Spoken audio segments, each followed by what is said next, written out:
If you're dealing with back pain and it's uncomfortable to get up out of bed in the morning or get up out of a chair, you're finding yourself having difficulty doing any simple movements, this video is for you because I'm going to share with you how you can do this in a way that doesn't injure yourself further and also makes it a little bit more comfortable to move around. I'm Dr. Matt Pennetti. I'm a Neuro-Structural chiropractor here in Centennial, Colorado, and I see cases like this every single day. So I'm going to give you some insight and hopefully some valuable information that you can use. If you like what we share, please go below the video, subscribe to our content, and also make sure you like this video.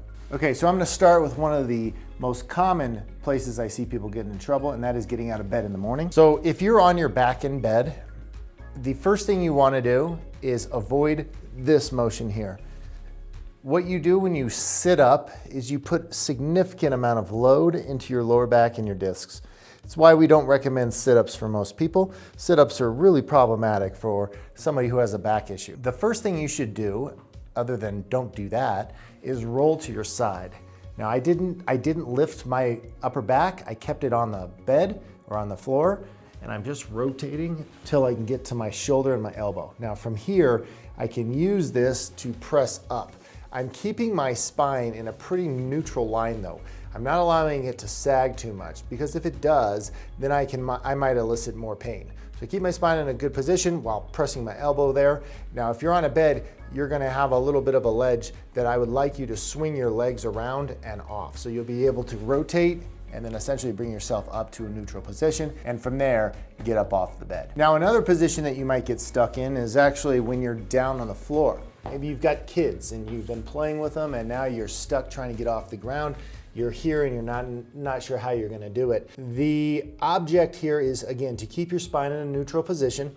So what I'm gonna do first while keeping my spine in a neutral position is bring my knee up, okay? From here, it'd be better if I have something that I can potentially put my hands on while keeping my back in a good position and then gently lift up like that. That will be a much better position for me. And so again, trying to get one knee in front and then press up so we are in a neutral position, and then from there, either use your hand to stabilize yourself on a chair or a couch or something like that, and then bring yourself upright to a full position. Another thing that I see people get into trouble with is when they're tying their shoes. The most common thing I'll see people do is they'll bend over like this, they'll round their lower back, and they'll reach down to tie their shoe. And usually back pain isn't created from just one bad rep. It's usually 10,000 reps. And then eventually we start to trigger this irritation and reaction. Once you're there, if you're already feeling the inflammatory phase, you want to avoid that as much as possible. And even if you're not there, you still feel fine. It's a good strategy to employ just to keep your spine in a neutral position. So instead of rounding our lower back and bending over like that, we're gonna find a chair, lift our foot or our shoe up on it, keep our back in a good position, neutral, and we're gonna try to hinge at our hips. So we're pushing our butt back. We're using our hips to rotate through instead of our lower back. We reach down and then tie our shoe. Okay, so that's a better way of doing it. It's gonna save your lower back. We wanna keep our spine in a neutral position, which means like you're standing upright, the spine should not change. No matter what you're doing, you need to bend at your hips to then keep your spine in a neutral position. Bending at your hips is oftentimes discussed as a hip hinge.